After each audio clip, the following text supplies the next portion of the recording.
Hello everyone, welcome back to our channel blink of Bengali. আশা করি আপনারা সকলেই খুব ভালো আছেন। আবার একটি নতুন ব্লগ নিয়ে চলে এসেছি আপনাদের কাছে। আজকে আমরা দেখাবো নিনবিন ভ্রমণের শেষ পর্বের ব্লগ। আপনারা সামনে যে ভিডিওটি দেখতে পাচ্ছেন, এই যে ড্রাগনটিকে পাহাড়ের চূড়ায় দেখতে পাচ্ছেন, এই ড্রাগনটিরই পিঠে আজকে আমরা চড়তে যাব। হ্যাঁ, শুনে বেশ হাসি পেল না ড্রাগনের পিঠে চড়তে? সত্যিই তাই। এই যে নিনবিনের এই হংমুয়া কেভে যারা যেতে চান তারা কিন্তু এই ড্রাগনের পিঠে চড়তে পারেন। এটি একটি খাড়াই উঁচু পাহাড়ের উপর অবস্থিত, কিন্তু এই পাহাড়ের উপর দিয়ে কিন্তু ট্রেকিং করে যাওয়া যায় এই ড্রাগনের পুরো মাথা থেকে লেজের শেষ প্রান্ত পর্যন্ত। যদিও রাস্তাটা খুবই রিস্কি, সবাই পুরোটা যেতে পারে না, যেমন আমি পুরোটা যেতে পারিনি, কিন্তু আমার হাজব্যান্ড এবং আমাদের যে বন্ধু গিয়েছিল ওরা দুজনে কিন্তু যেতে পেরেছিল পুরো লেজের শেষ প্রান্ত অবধি। তাই ভিডিওতে আপনাদের পুরোটাই দেখাতে পারবো। যারা ভালোভাবে ট্রেকিং করতে পারেন বা একটু শারীরিকভাবে ফিট আছেন তারা ছাড়া কিন্তু এই কেভে যাওয়া ভালো, কিন্তু এই ড্রাগনের পিঠে তাদের না যাওয়াই ভালো। বাকি ট্রেকিং করে অনেকটাই সিঁড়ি উঠে যেতে হয় এই পাহাড়ে, সেটা তারা অনায়াসেই যেতে পারেন, কিন্তু এই ড্রাগনের পিঠে চড়া কিন্তু সত্যিই খুব রিস্কি। সেকেন্ড ডে ইন নিনবিন। আজকে আমরা এসেছি হংমুয়া কেভে, বা হংমুয়া মানে মুয়া কেভ। তো মুয়া কেভটা হচ্ছে তামককে পড়ে নিনবিনের।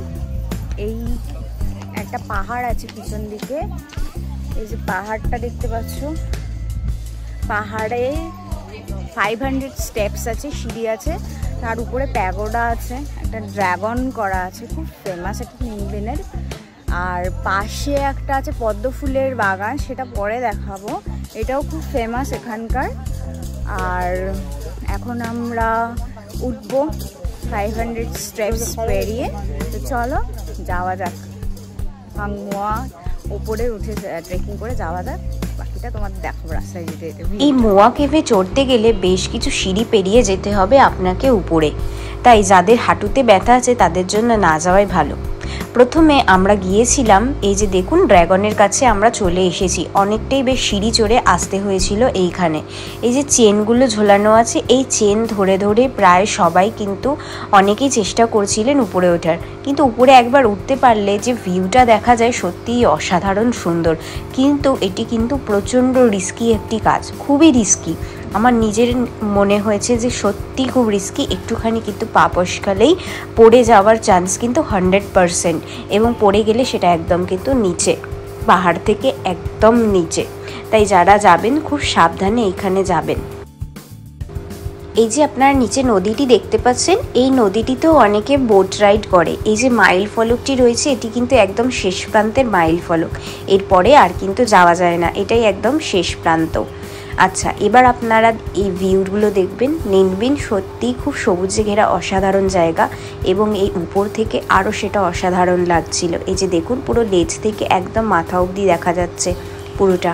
আর ওই যে দূরে আরেকটি চূড়া দেখতে পাচ্ছেন, ওই চূড়াটিতে ওঠা খুবই সহজ, এবং নিচে আরেকটি আছে পদ্ম ফুলের বাগান, ওই চূড়াটিতেও আমরা উঠেছিলাম, কিন্তু সেই ওঠাতে অতটা ভিডিও করা হয়নি সেই সময়, কারণ ওইখানেরও রাস্তাটা বেশ সংকীর্ণ, কিন্তু ওঠা যায়। এই দেখুন আমাদের বন্ধুটি উঠে পড়েছিল সেই লেজের কাছে, কিন্তু এই লেজে ওঠার আগে যে খাড়াই একটি উঁচু দেওয়াল আছে, এই দেয়ালটিতে আমি উঠতে পারিনি।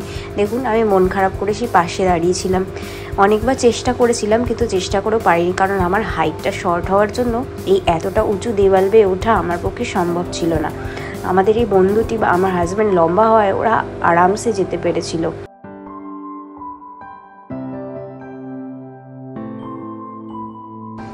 এবার দেখে নিন, এই যে উপর থেকে দেখা যাচ্ছে নিচে রাস্তা করা আছে মাঠের উপরে, এইটা কিন্তু একটি পদ্ম ফুলের বাগান। নিনবিনের এই পদ্ম ফুলের বাগানটি কিন্তু গোটা ভিয়েতনামে খুবই ফেমাস। যখন পদ্ম ফুলের সিজন থাকে, বিশেষত এই হানয়ের এই নর্থের দিকে কিন্তু ঠিক এই গরমকালে পদ্ম ফুলটা ফোটে, এবং হোচিমিনের দিকে ঠিক শরৎকালে পদ্ম ফুলটা পাওয়া যায়। তাই এই গরমকালের সময় কিন্তু ছবি তোলার জন্য প্রচুর মানুষ এখানে ভিড় করতে আসেন। আমরা যেই সময় গিয়েছিলাম সেই সময় কিছু পদ্ম ফুল থাকলেও ম্যাক্সিমাম পদ্ম ফুলগুলোই কিন্তু শুকিয়ে গিয়েছিল। তো চলুন, এবার আমাদের মুয়া কেভ ঘোরা হয়ে গেছে, এবার আমাদের বাড়ির পথে ফেরার পালা। এই এত সুন্দর সবুজ গ্রিনারি দেখে চোখ শান্তি করে এবার আমাদের বাড়ির উদ্দেশ্যে রওনা দেওয়া। এবং বাড়ি যেতে যেতেও আরও বেশ কিছু পাহাড়ের সৌন্দর্য আমরা উপভোগ করে নিচ্ছিলাম। ভিয়েতনামে আমরা যারা কাজ করি তারা খুব একটা বেশি ছুটি পায় না, বছরের 2 থেকে 3টি ছুটি থাকে। তাই একটু ছুটি পেলেই আমাদের মনটায় খালি ইচ্ছে হয় যে আমরা একটু কাছে পিঠে কোথাও ভ্রমণের উদ্দেশ্যে বেরিয়ে পড়ি। তাই এইবারই আমাদের নিনবিন ভ্রমণ ছিল তার ফল।